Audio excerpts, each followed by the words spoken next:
Kia ora and welcome to this instructional video. Today I'm going to teach you how to light a fire when you're out in the bush. Hope you enjoy.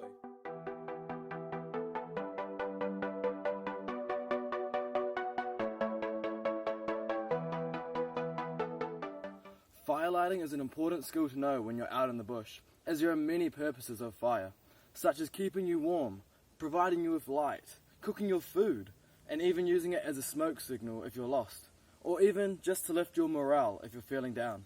So being able to light a good and sustainable fire is one of the most important and useful skills to know when you're out tramping in the bush. However, as good as fires can be, they can also be a bad thing if they are misused or used unsafely. So this is why when you're using or lighting fires, you must be careful and responsible. Firstly, for your own safety, so you don't burn or injure yourself. But secondly, for your environment as well. You don't want the fire to spread and get out of control. So, be safe.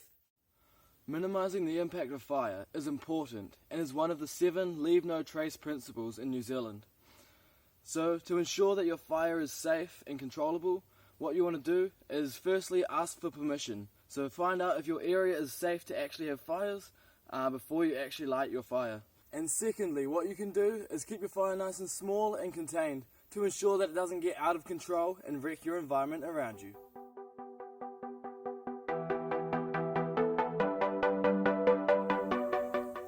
Okay, so the first thing we want to do when we're lighting a fire is just to clear an area where we want our fire to be.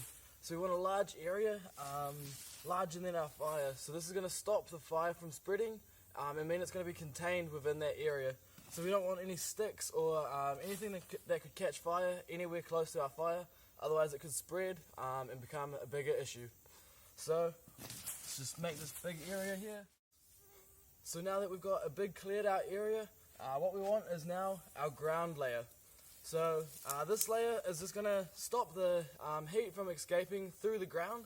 It's going to act as a base layer to try keeping that heat into the fire. It's also going to allow airflow come up through the ground layer and feed air into the bottom of the fire. So what I have here for today is some dead punga leaves that I've found on the ground. So I'm just going to break these up and just make a little ground cover inside that circle that we created. Sweet as. So now that our ground layer is down, what we want next is our tinder. So tinder is just small fibrous stuff that is going to catch nice and easy. So what I've got here is some dead cabbage leaves, so that as you can see they're nice and fibrous. So along with cabbage tree leaves, what you can also use is old man's beard. So as you can see, this is a really small fibrous plant, and if it's really dry, it'll work really well to light your fires. Also, some barks as well are super fibrous. So you can see this here is just crumbling in my hands. So this is super fibrous and will also help that fire to catch. Sweet, so now we want some more sustainable stuff for our fire, because the cabbage tree leaves or any other tinder is going to catch nice and fast and easy, but however it's going to burn out super fast as well. So what I've got here is some Bushman's mattress. So as you can see, it's a vine-like plant which is really dry and really squishy as well. So what I'm going to do with this is just bundle it up into a nice tight bundle, using itself to wrap it around it and make it into a tight ball. What this is going to do is allow that oxygen flow to come into the Bushman's mattress and also keep it nice and tight though, so that it has enough fuel to keep the fire going.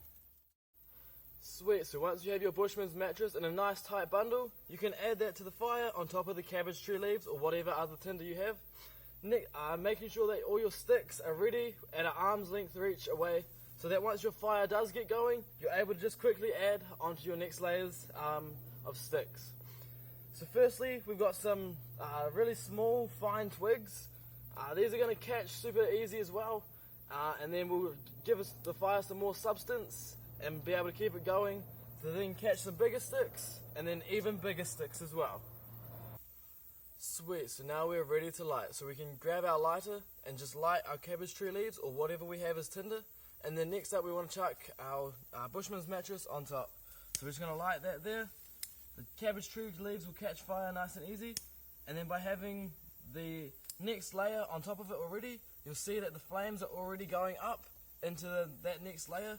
So supplying the fire with some more fuel. Once you got that going, you want to quickly then get your first layer of sticks. Get that ready and place that on the top. You also want to supply some pressure down onto the fire to ensure that it stays together and you're supplying that fire with some fuel. And then eventually, once it's going nice and good, you can add that next layer and then also the next layer of sticks.